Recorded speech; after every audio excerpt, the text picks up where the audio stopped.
Conforme o prometido, esse dia finalmente chegou. Hoje eu vou aprofundar o tema de análise funcional ou análise de contingências de acordo com as perguntas que eu recebi nos comentários do último vídeo, que você pode acessar aqui em algum lugar da tela. Eu falarei de alguns temas que foram tratados de forma superficial e tirar algumas dúvidas de alguns termos e algumas questões que realmente são confusas nesse assunto.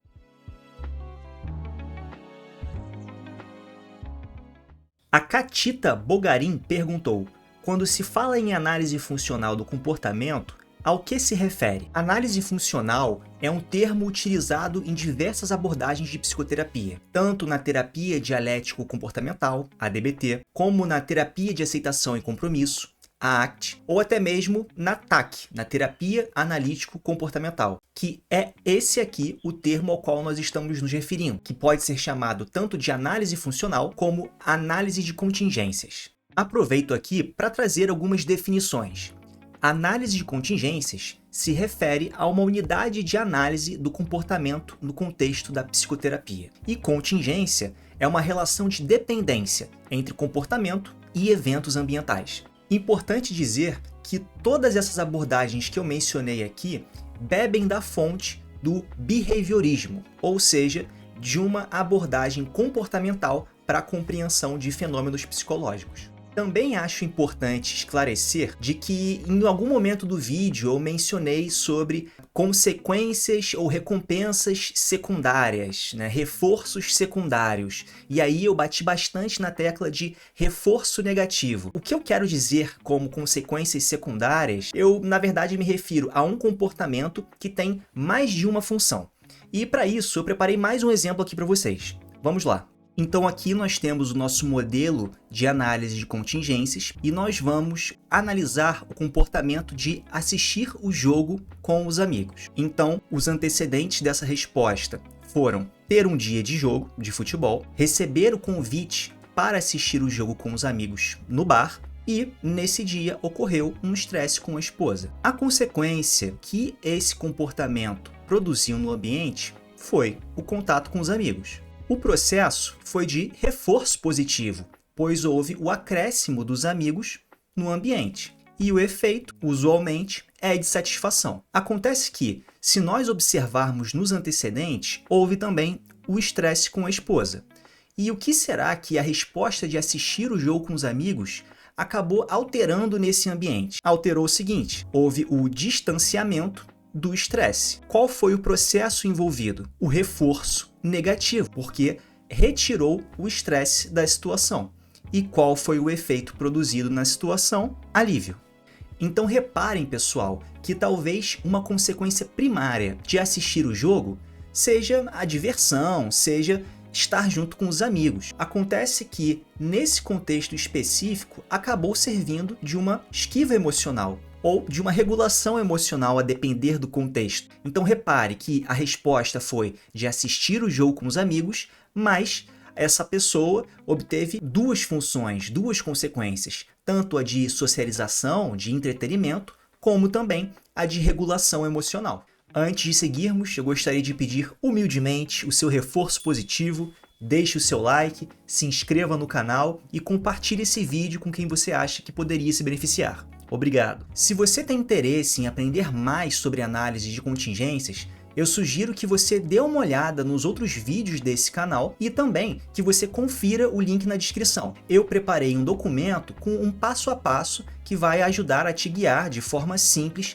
a elaborar bem as suas próprias análises funcionais. O Edson Lucas perguntou: os eventos antecedentes são os estímulos? Vamos para as definições. Estímulos são qualquer alteração no ambiente que produza uma alteração no organismo. Já ambiente é tudo aquilo que é externo ou interno ao indivíduo que pode influenciar o comportamento. Acontece que, quando nós falamos de análise funcional ou análise de contingências, nós estamos falando principalmente da análise do comportamento operante, que é aquele comportamento que atua no ambiente, gerando modificações no ambiente e sendo modificado pelas consequências que ele produziu. Portanto, Edson, sim, os antecedentes são estímulos, assim como as consequências também são estímulos, porque o comportamento operante atua no ambiente e também altera o ambiente a partir da interação com estímulos. Agora vamos para mais um exemplo de uma análise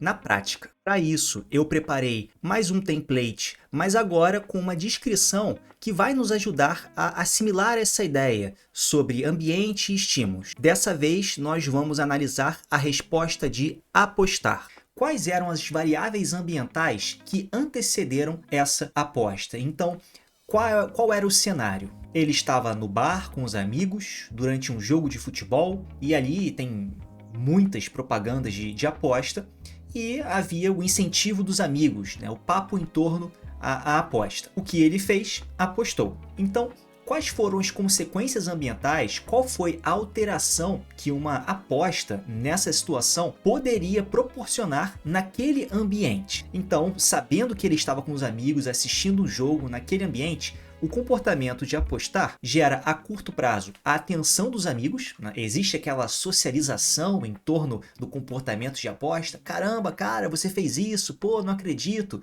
Ou então, vai lá, faz isso. E a médio prazo, existe a perda do dinheiro. Então, repara que a consequência do apostar modifica no ambiente tanto o convívio com os amigos naquela situação, como também o saldo bancário daquela pessoa. Quando nós pensamos no processo, que é qual é a relação que essa consequência produzida pelo comportamento no ambiente terá sobre o próprio comportamento, que é apostar. No caso, a atenção serve de reforço positivo para o comportamento de apostar, no entanto, a perda do dinheiro serve como uma punição negativa, porque subtrai uma quantia da conta bancária daquela pessoa. Reparem então que o comportamento de aposta também é um desses comportamentos que não é só o dinheiro o reforçador, existem reforçadores secundários ali, como a atenção, a socialização. Nesse caso em específico, houveram duas consequências, então, que foram conflitantes, né? Uma positiva,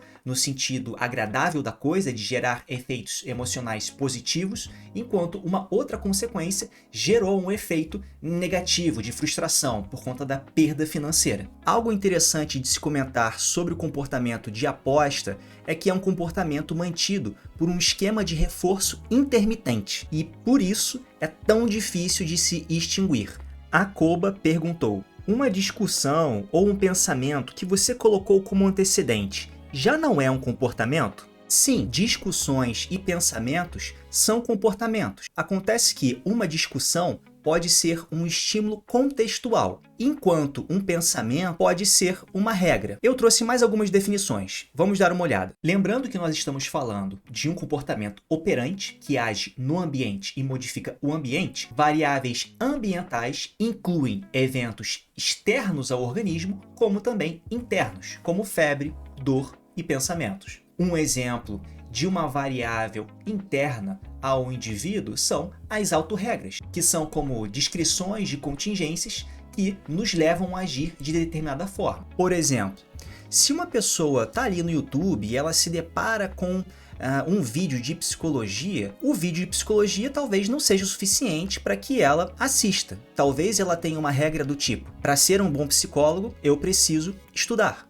E ali ela entra no vídeo e assiste. Ali, como consequência, ela talvez obtenha a resposta para algumas dúvidas, para alguns casos dela, o que por si só já é um reforço positivo, mas também para a própria regra dela, de que ela está estudando, então ela está fazendo alguma coisa certa, isso é coerente. Um outro comportamento clássico governado por regras é o comportamento supersticioso. Por exemplo, aquela pessoa que não pode ver um chinelo virado de cabeça para baixo, que ela já vai lá e ajeita. Porque chinelo de cabeça para baixo atrai azar, atrai maus presságios.